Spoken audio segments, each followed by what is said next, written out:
Waste, reuse. An Overland Park company that recently opened is in the business of selling what most people would just throw away. We're going to show you how in this week's Living Green segment. Perfect. Looking to button up? This place has you covered. And the price is right, too. And it's recycling it, so it's green.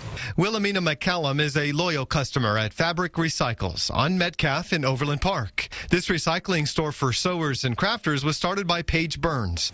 Once upon a time, we would have thrown this in the trash thinking this is never coming back. But now we don't have to. Materials come from people who overpurchase, never got around to their craft project, family members who passed away. I had an individual whose mother had passed, and her mother had bought bolts of fabric, so that's 10 to 15 yards on each bolt, and she had made a couple of trips in, just vanfuls of stuff that comes in. The selection is described as top shelf, not just junk. There's embroidered linens that will come in that you would spend a fortune on new in the stores that you can get for really super duper cheap here. And it's not just fabrics. Hard to find vintage patterns and books line a wall. There's also a table called the Started Not Finished table, a place where people have dropped off a project they started, like a quilt, but never finished. And depending on what individuals bring in on a daily basis, changes the face of the store.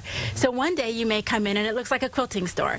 The next day you may come in and it looks like a garment store. So it's just always changing. And looking for that particular find is what keeps Wilhelmina coming back, finding new pieces all the time for her quilts. I think it is fantastic because quilters and people who sew, we overbuy, but we also buy stuff that we decide, why did we buy that? And a lot of times that stuff is thrown in the trash. Well, if you want to clean out your sewing closet or buy more merchandise, Fabric Recycles is located at 9268 Metcalf Avenue in Overland Park.